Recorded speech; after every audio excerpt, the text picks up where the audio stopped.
안녕하세요. 상무이칠 성경연구원입니다. 잠언서로 들어가겠습니다.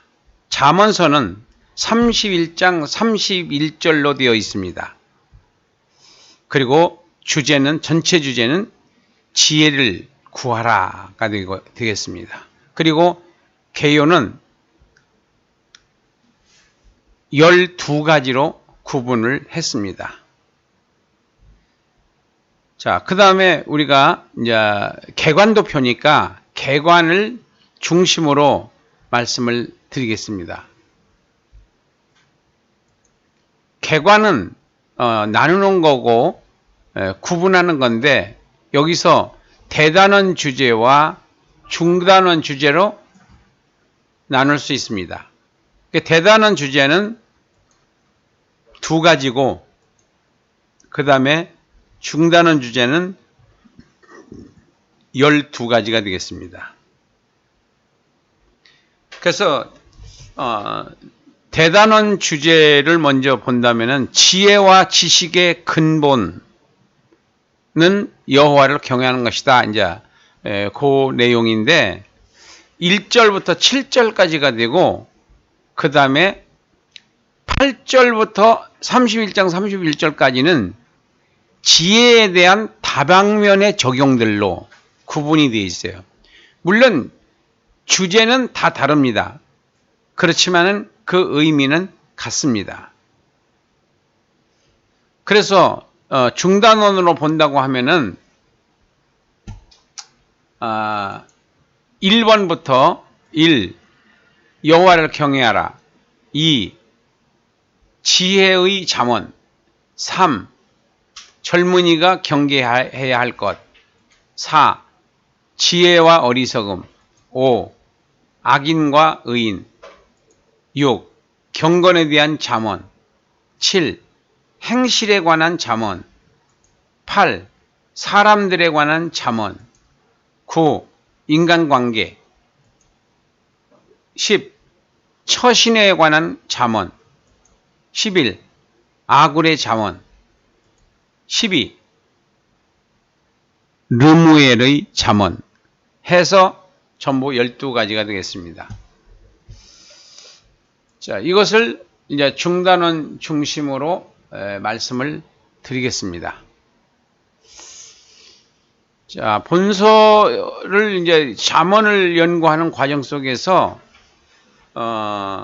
이 전부 조각난 보석과 같은 잠언들이기 때문에 이렇게 이어지는 말이 아니에요. 전부 조각이 나 있는 겁니다.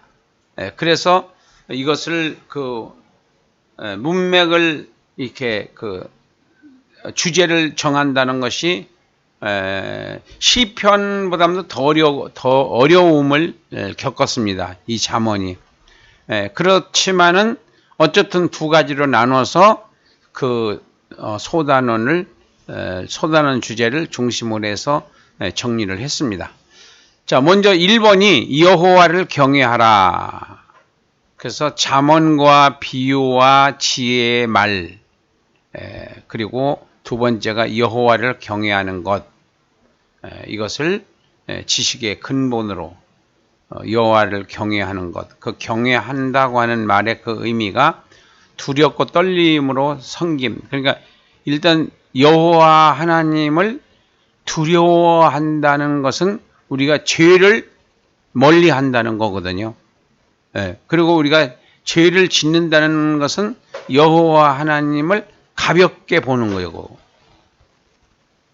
자, 그 다음에 두 번째는 지혜의 잠언들입니다. 지혜의 잠언들.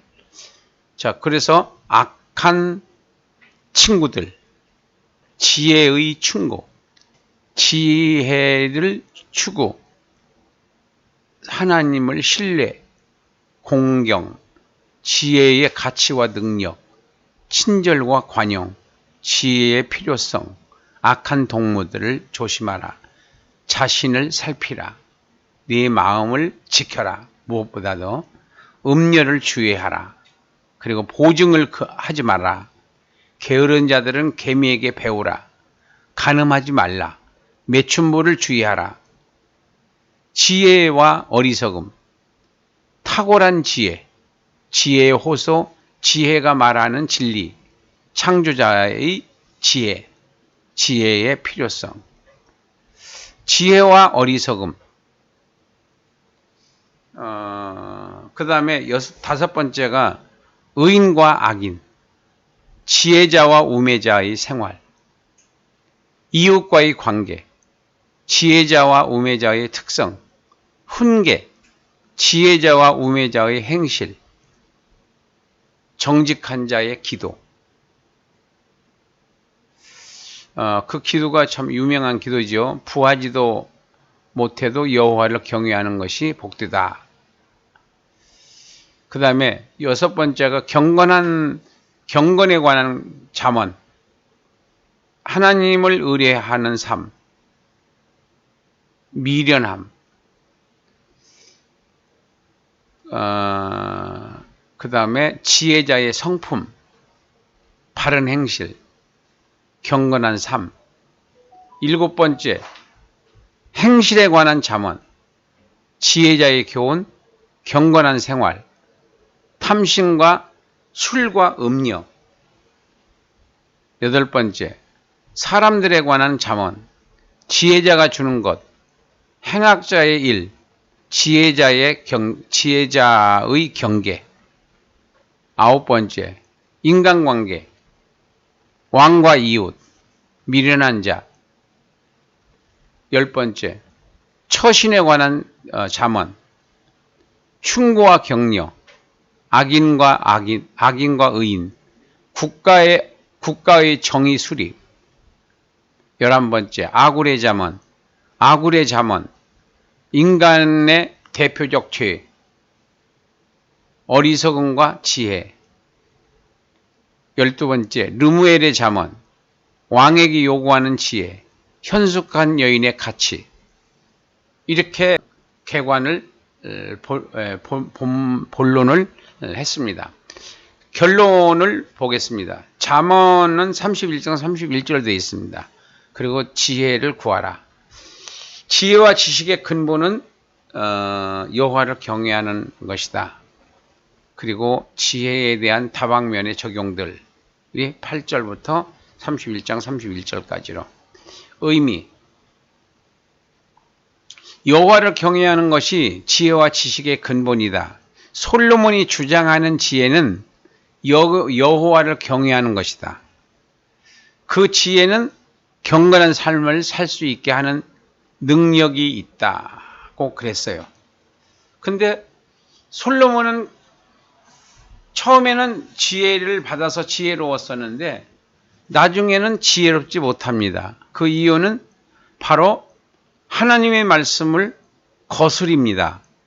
이방 여인을 데리고 오고 처로 삼고 또 우상도 가져와서 성전 그 왕궁 옆에다가 그 우상 숭배를 할 수 있도록 집을 져주고 그랬습니다. 그래서 솔로몬은 처음에는 지혜로웠지만 나중에는 그 권력과 권세 그 다음에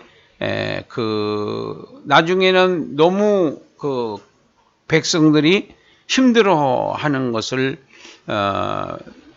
받아들이지 못하고 오히려 군림하려고 했기 때문에 결국은 미련한 그 왕이 돼버리고 말았습니다. 자, 그러면 구속사적으로 봤을 때는 이 지혜가 뭐냐 하면은 예수님은 하나님의 지혜이시다. 이렇게 이제 그 골로새서 2장 2절로 3절 보면은 예수님은 지혜다 그랬어요.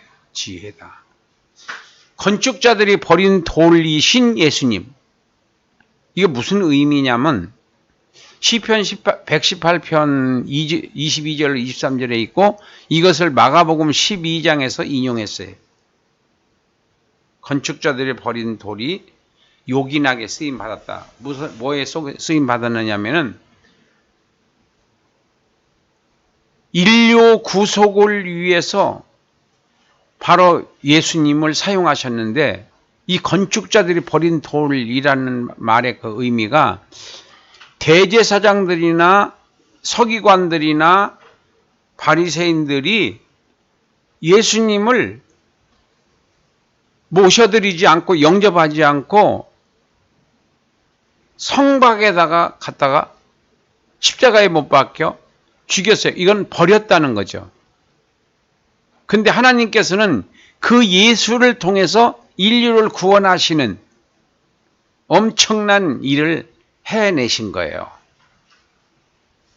이미 시편에 버림받을 것을 알고 계셨고, 그리고 예수님은 버림을 받을 때도 능력을 사용하지 않으시고 그냥 버림을 받으셨습니다.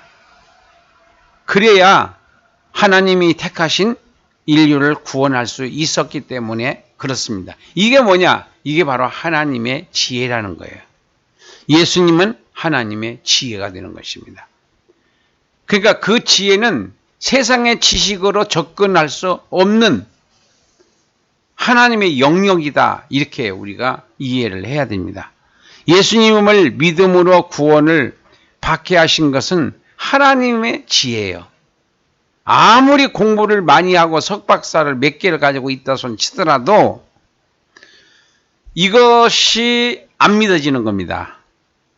하나님이라고 하는 분이 바로 예수님을 이 세상에 대속 제물로 주셨다는 것이 믿어지지 않아요. 그거는 지식으로 접근할 수 없는 거예요. 믿음으로만 보이는 세계가 바로 예수를 믿는 세계입니다. 그 다음에 교훈. 믿음은 예수님의 지혜다. 이건 또 무슨 소린가? 세상의 지혜로 사는 사람이 있고 예수님의 지혜로 사는 사람이 있어요.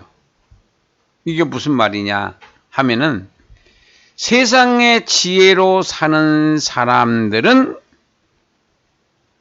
지식으로 정말로 약삭빠르게 잘 삽니다. 돈도 잘 벌고 사업도 잘하고 목회도 잘합니다. 그러나 예수님의 지혜로 사는 사람들은 사업은 좀 못할 수 있어요. 교회도 성장시키지 못할 수 있어요. 근데 바로 믿음으로 삽니다. 믿음 하나를 지키는 것으로 살아요. 이게 바로 예수님의 지혜예요. 그 예수님의 지혜로 사는 사람은 믿음으로 사는 사람이에요. 믿음으로 사는 사람은 예수님의 지혜로 사는 거라는 겁니다. 그래서 우리가 믿음으로 사는 사람들을 믿어지지 않는 사람들은 이해할 수 없습니다. 저 사람들이 왜 저렇게 살까? 이해 안 됩니다. 결코 이해 안 됩니다. 이것은 오직 예수님을 구주로 영접했을 때 성령의 역사로 믿음이라고 하는 은사가 나에게 임했을 때 믿어지는 거고 감동이 오는 거고 행복한 거고 그 다음에 용기가 생기는 겁니다. 이건 믿음이라고 하는 하나님의 비밀. 예수님은 하나님의 지혜고 믿음은 예수님의 지혜다. 다시요. 하나님의 지혜는 예수님이시고 예수님의 지혜는 믿음으로 사는 거다. 그 믿음으로 사는 사람은 예수님의 지혜로 사는 사람이다. 이렇게 정리를 하겠습니다. 전도서에서 다시 만나도록 하겠습니다. 감사합니다.